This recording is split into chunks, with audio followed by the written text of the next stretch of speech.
I would definitely like to invite the other people to, you know, shoot your questions here. Yeah, well, you've got to get a baseline to get that quantitative, see how you're progressing.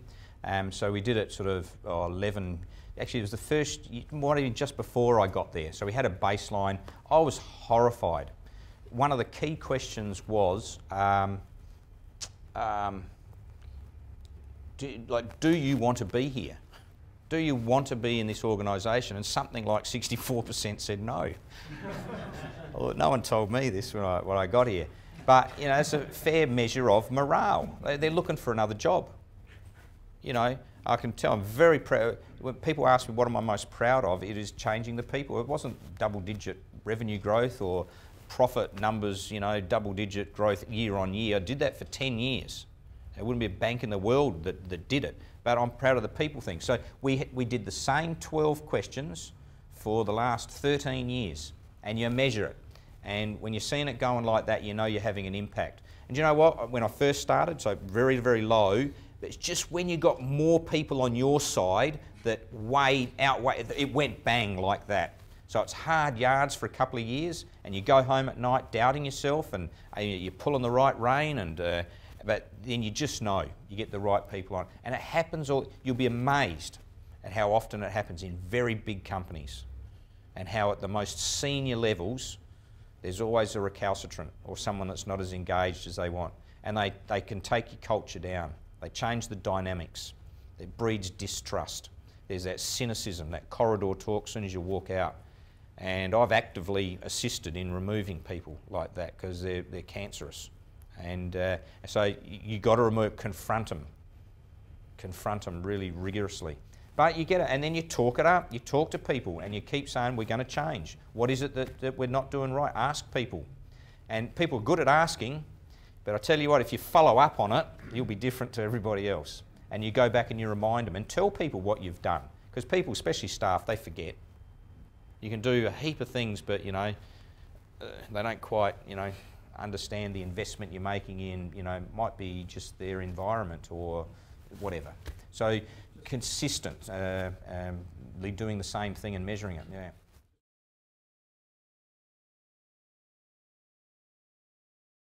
Yeah, I think you can tailor it to you because, you know, not every culture needs to be the same, you know, either. But, you know, right at the outset, we just needed people working for us. Most of our staff worked for the customer more than they worked for, you know, they wouldn't collect fees and they wouldn't, you know, they do it pretty well today. But tailor it to your organisation. What are you trying to achieve? Which a point that you and I talked about, you know, going to meetings, you know, I probably didn't do it as well tonight because I was a bit distracted, but every meeting I go to, every time I speak, and it would be at least once a day I speak to a group, work out what you're wanting to achieve. Go into every meeting working out what you want to get out of this meeting.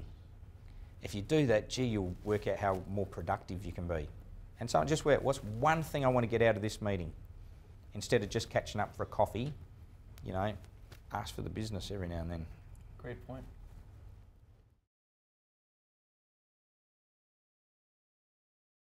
You know, and people know I can get pretty feisty, a bit grumpy, and you know, swear a bit. But sometimes you can do that and it's good effect. But as long as you revert to your normal behaviour, you know, something can absolutely annoy you, piss you off, and you should be able to show it because you're real. You're a real person. You should be able to show it, but then revert back to your normal behaviour, which is positive. Okay, righto, okay, let's deal with that. We've confronted it. Move on. Yeah, vented. They know how I feel. Move on. You might not see that person at the next meeting.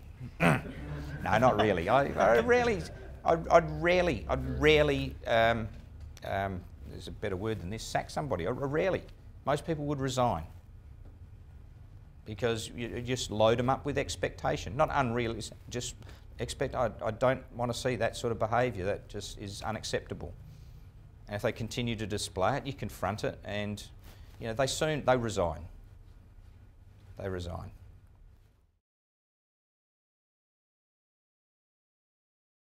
Because you can tell when you're talking to the groups, you can tell. And it was a point, I wrote it down on this bit of paper, visibility is important. You must be seen out there. and you must be seen to care, you must be seen to be asking the questions. People have got to be able to talk to you. So be visible. Good leaders, get a profile too. You've got to work on getting a profile because your staff line up behind profile. Your staff are proud of you when they see you in the media. When they see you, doing something like even the Crows, for the Crows supporters, they'd be proud. They'd talk, what's going on with Kurt Tippett, or what's going on with such and such. Can we going to win this week? Gives us something else to talk to them about. Keeps you real, but be visible. As a member of my boss, one phone call in a whole year, and never came here. What did that tell the Bank SA staff? That he just didn't give a toss. There's no alignment to the... Nah, we're one group, but he didn't care about us. I mean, we were 30% of his bloody profit. I mean, I didn't mind not seeing him, but it wasn't good, leadership. So I promise you, every one of my direct reports would get a minimum of a couple of phone calls a week from me. It's often, how you going? How'd you go, Cotty? How'd you hit him on the weekend? Yep, good. Mate, what are you doing about your home loans? The numbers are crap, But be real. He's expecting the phone call. If that question's a surprise to him, we haven't set the expectations right. And people are ready, and so you know that they're engaged. They're on top of their game, and it takes a while.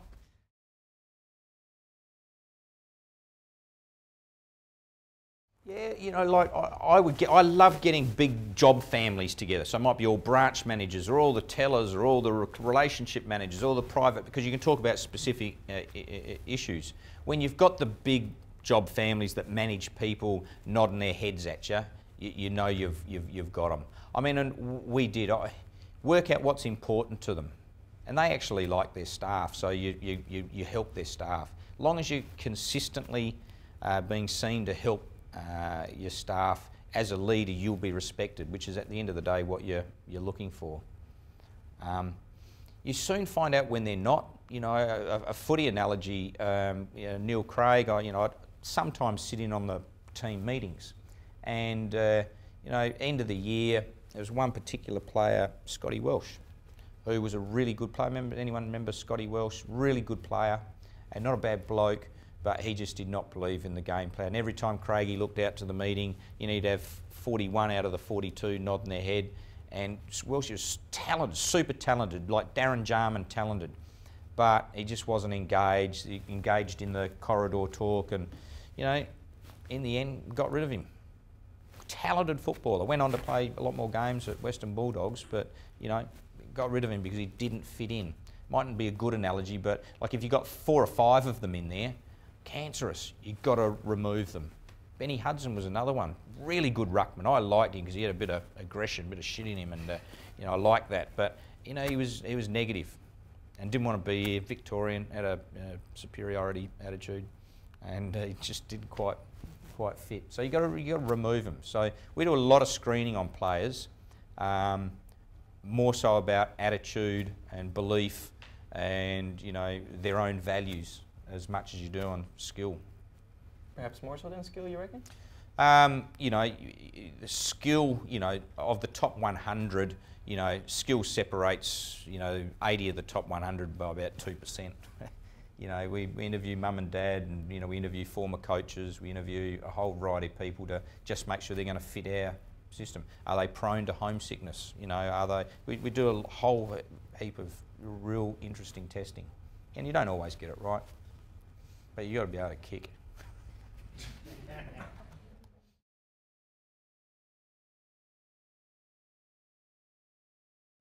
Yeah, it's a really good point, and I think I do that well with peers, spread throughout other industries, and it's a great thing. Remember I talked about profile, I didn't talk about networking as such, but you need to get out and associate with like-minded people, peers, and I think I've done that really well here, and I've got little dinner groups going with like-minded people, and I get enormous value from them. A couple of the boards that I'm on now, I select those people. They've been mentors to me. There's a little secret club, those that are in their 50s and 60s that are sort of semi-retired and are on boards, and I'm going, I've just got there, and I'm going, how good is this? If I'd known this, I would have done it at 40. It is important. I never found it really lonely. You know, I'd walk the corridor. We never had too many meetings because most of our decisions were made in the corridor, as you know. But my team are really close to me. I know them intimately. I know what motivates them. I know what pisses them off. We're engaged. We're friends. You know, we wouldn't go out for dinner on a Saturday night or wouldn't see them, you know, outside of work. But, you know, we were back to back, you know, all of us. And if you didn't have that relationship, it could be lonely. I don't subscribe to the theory that to be a successful leader, you're going to be lonely at the top. Good point as well.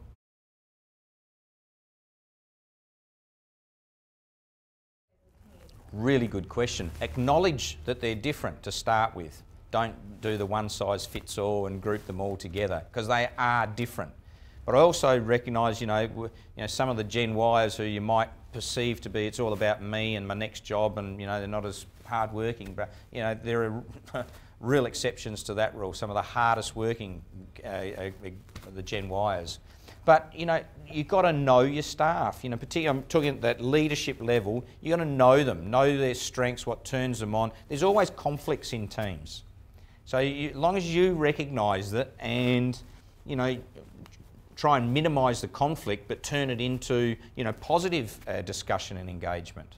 But it is a real challenge, especially in big organisations. Big organisations, and you know the diversity. You know, whether that be able-bodied, disabled, male, female, culture, Indigenous, doesn't matter. Good, you have to have that as an agenda item, and you have to influence it because it's too easy not to put it on an agenda. And good leaders talk about it openly and engage in this discussion. And at Westpac, and it's not just Gale, we're getting economic payback on it now, which is what I think the rest of the world is waiting to hear and see. You know, I think a third of Westpac's workforce now, 40,000, 38,000, work flexible hours. You know, something like 20% of senior management are in women, but you know, Gale has a target to get that to 50%, you know. So gender items, and that can also be age too. We actually have a over 55s group, we have a 30s to 55 and a young people, you know, so we want to know what their issues are because they are different.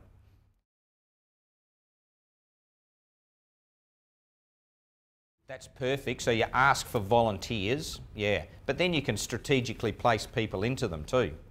You know, the way you exit an organisation is so important. You want people to go with dignity and respect, and that's what they deserve when they've worked hard. But I'm telling you now, I reckon the old bloke, and bloke I use generically, is coming back. People are valuing the grey hair or no hair or the experience. You know, very true. I mean, we know the necessity of needing them in the workforce, but I reckon they've might have got devalued a little bit. It's coming back. That's called the silver brand. Silver brand, is it? Ah. I've got one next to Yeah. Very handsome. Yeah.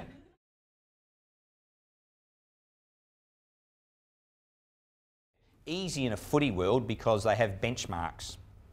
And, you know, the benchmarks, you know, for a player, if you're playing in the middle, might be, you know, 6 tackles, you know, 4 hard ball gets, or whatever the benchmarks. I apply it in the workplace, you know, and more often than not, they're not financial metrics, they're value-based metrics.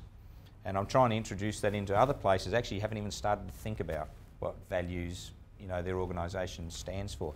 So you've got to have them, you've got to measure people by them, you've got to call them out all the time and look for excuses to praise and recognise people for exhibiting them, because then they'll do more of it. And it's very powerful, and you can change it really quickly, actually, in that technique, and reward people for exhibiting too, you know, and that hastens the quickness in changing culture.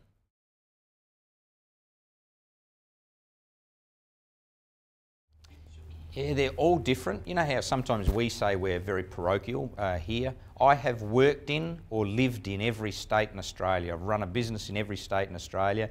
And I'm telling you, every one of the states are as parochial as each other. Go up to Brisbane, you know, Queensland, you know, state of origin, you know, I hate New South Wales. Melbourne have got an inferiority complex with Sydney, and you know, they're all unique. And I'll tell you, I've loved all my time working in all of them. Sydney's unique workplace. You know, the people there, you know, they just get one job and they're already talking to you about their next job. Hang on, how about doing this one good for a while? They're very ambitious, it's very well. But everyone's got their little idiosyncrasies. You know, Sydney, gee, people are in their office a lot more than they are here. Is this the sort of answer you're looking for? Yeah. You know, Sydney, maybe that's because of traffic or whatever, Michael, I don't know, but you know, I'd get to work in Sydney at 10 to 7 in the morning, and I'd leave at 10 to 7 at night, and a third of the office would have been there when I started, and the same people are still there when I've left. And I thought we worked hard here, and we did. Probably don't have an hour or hour and a half to get home, but you know, they're all unique. You know, time frames bug me, you know, because you can be up at 7 o'clock taking the Eastern Seaboard call and still at 9:30 taking the, you know, 7 o'clock call from Perth. We've got to align time zones. I know I've brought it up with the Premier a few times over the years unsuccessfully. But, you know, I'm big on the local stuff. You know, I launched a bank into Victoria called Bank of Melbourne, based on Bank SA. I do a little test. I mean, people love banks and people don't like banks, but I think they dislike Bank SA less than, you know, perhaps the big four. Bank of Melbourne, we've launched it and it's been very successful. Bank of Melbourne, you know, it's been engaged with the community and linked into the community. The staff feel proud because they're different to the other banks. They behave differently. So it's truly differentiated. So being local, tailoring to a local market is very important. Bank SA is engaged with the community, you know, I think. Sometimes, I say this, you know, I know I can get shot down, but sometimes, you know, people don't understand it. We don't do a good enough communicating. Bank SA Crime Stoppers and, you know, the Fringe Festival. I mean, those two things just wouldn't exist if it wasn't for us, you know. And I think we sponsored 504 events last year. A lot of the, you know, community functions that just wouldn't go ahead if they didn't have the Bank SA marquee to congregate around, which just happens to be the best sabotage marketing tool I've got in my kit bag. You know, when Westpac are sponsoring something, you put up the Bank SA marquee next door. But being that localness, I reckon play on the localness wherever you are. Play on it. Well, we'll have to I better close go. this one here. Yeah. Thank you again for doing this. Pleasure. Absolute pleasure. Yeah.